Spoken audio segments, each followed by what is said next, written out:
Et nous sommes de retour au plateau pour la suite de cette émission. Nous abordons notre troisième sujet. Nous parlons à présent de la République démocratique du Congo et du M23. Kinshasa s'attaque au soft power rwandais. Le conflit continue dans l'est de la République démocratique du Congo, marqué officiellement par cette avancée et la prise de Goma par le M23 et surtout l'appui de l'armée rwandaise.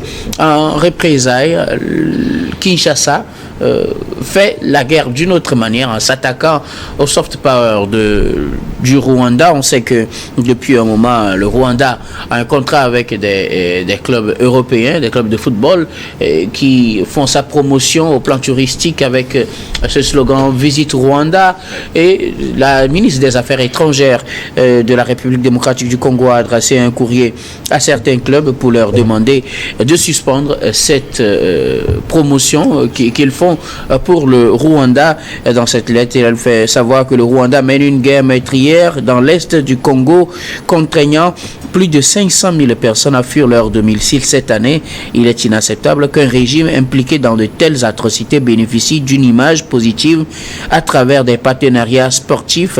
Elle poursuit aussi en disant que le pillage des ressources minières congolaises par le Rwanda représente environ $1 milliard injectés dans l'économie rwandaise. Plutôt que de financer le développement de la RDC, ces revenus servent à sponsoriser des clubs européens et donc demande à ces clubs de suspendre leur contrat avec le Rwanda. Et pourtant, on sait que cela fait partie de la force du Rwanda, un pays qui arrive à mobiliser ses grands clubs pour son tourisme. Dieu donne ses honneurs.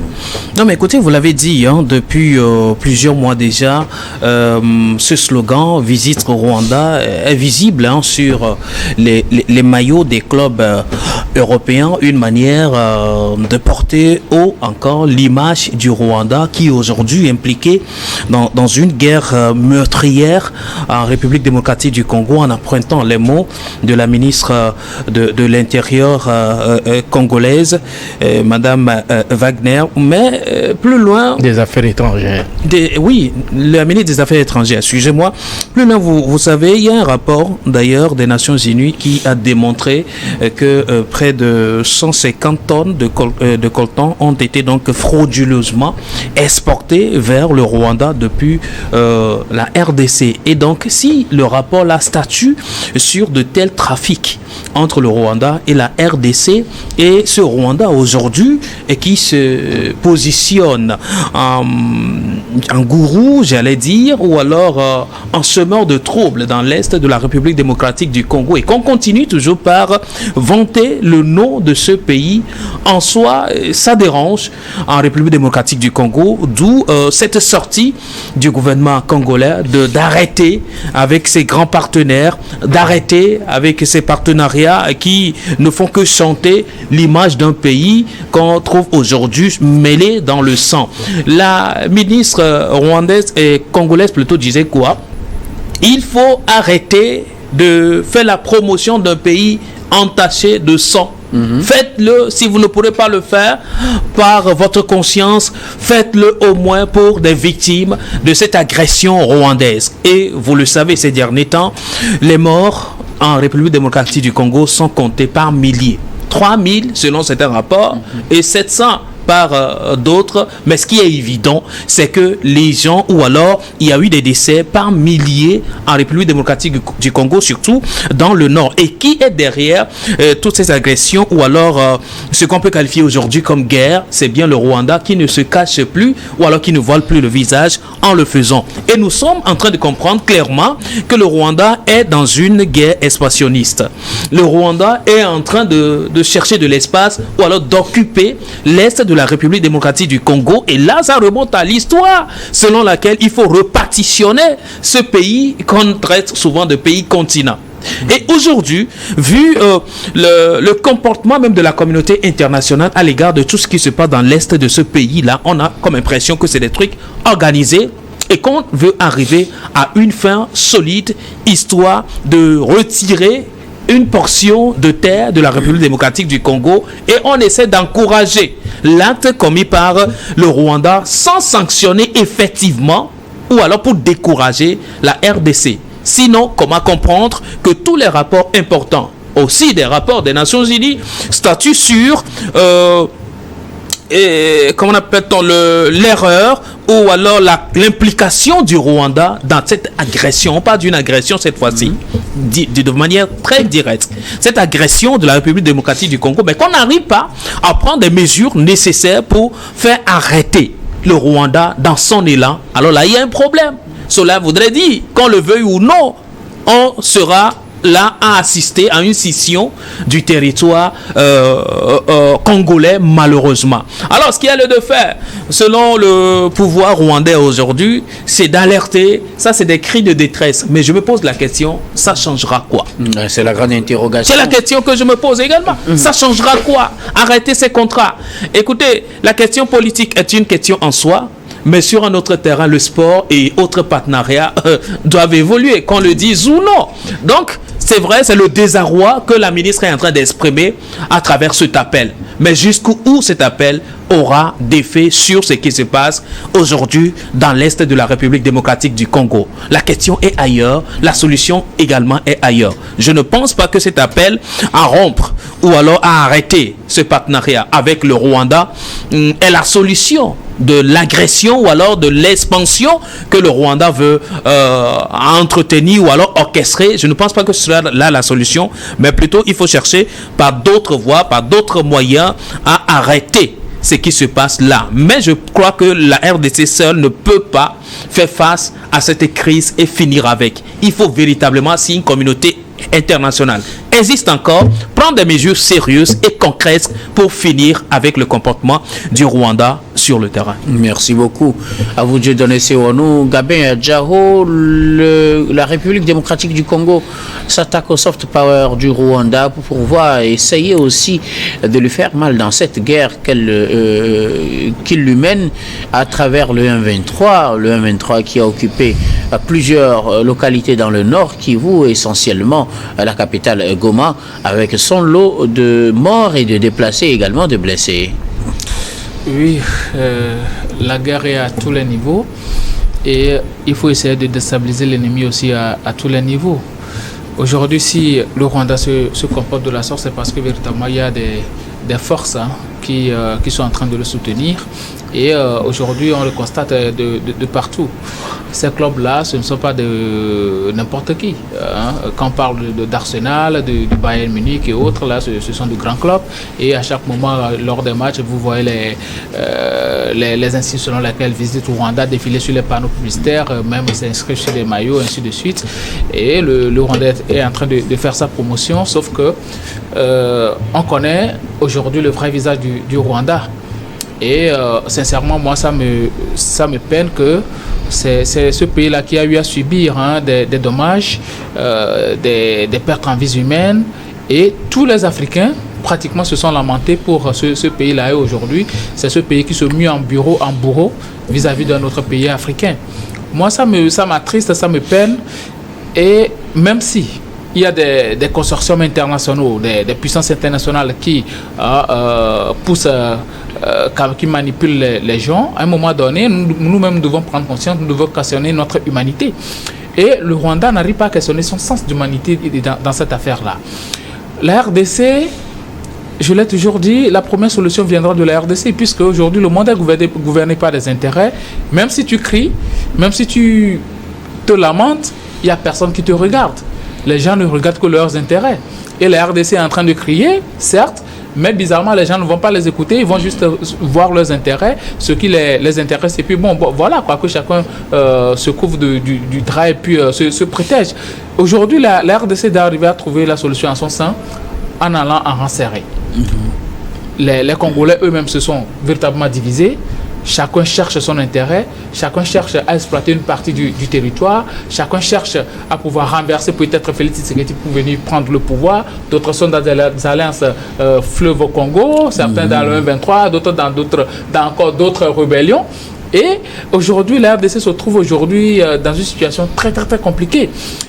Je pense que cette guerre-là, il va falloir la faire à l'interne premièrement, trouver des solutions à l'interne, aller en rang serré et ensuite trouver les solutions à l'international. Ce n'est que comme ça qu'on peut arriver à trouver une issue pour ce problème. Parce que sincèrement, moi, ce qui se passe aujourd'hui, quand on voit les crises contemporaines, tout ce qu'il y a eu entre-temps, mais il n'y a aucun pays qui est venu sauver l'autre. Il faut se sauver soi-même. Et la RDC doit arriver à faire cela. La RDC, c'est pas un petit pays. Et ce pays-là a de grands noms. Mais j'ai l'impression qu'eux-mêmes, ils s'amusent beaucoup. Ils ne portent pas véritablement...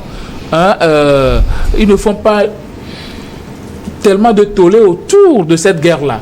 Parce que moi, maintes et une fois, j'ai eu à capter les chaînes de télévision congolaises. Je vois juste des chansons où les gens dénoncent la crise. Il n'y a pas de véritable débat. Il n'y a pas des émissions où on dénonce cette situation-là. Chacun fait les choses d'une certaine manière. J'ai eu à capter au moins 3 chaînes congolaises. Mais il n'y a pas de tollé. Dans cette période ou avant? Pendant cette période-là. Pendant cette période, je voulais voir ce qui se passe, ce qu'ils faisaient sur leur chaîne télé ou autre. Mais il n'y a pas de débat. Il n'y a pas de débat. Il n'y a pas des émissions. Peut-être pour la chaîne que vous avez vue. Il n'y a pas des émissions où on parle véritablement de cette crise-là.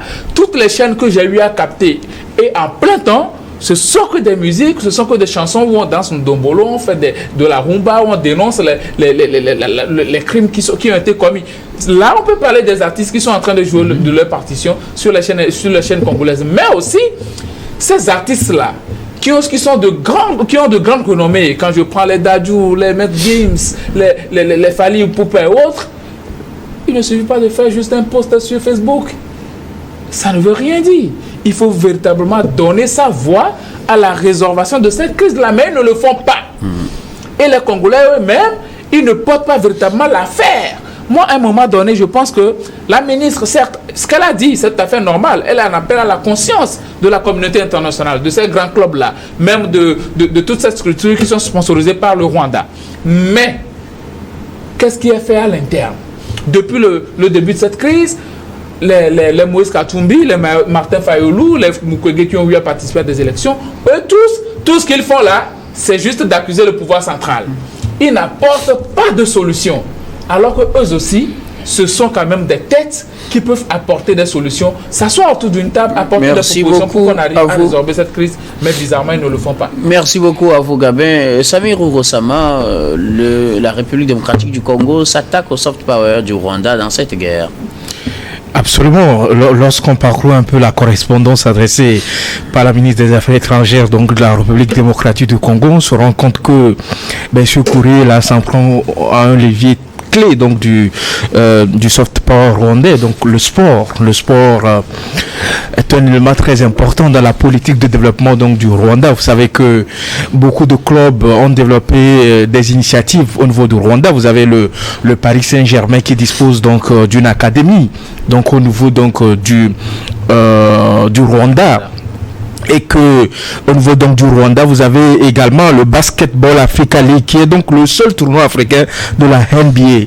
Et au cours de ces dernières semaines, le Rwanda est en train de lutter pour que le pays puisse accueillir donc le premier Grand Prix africain de Formule 1.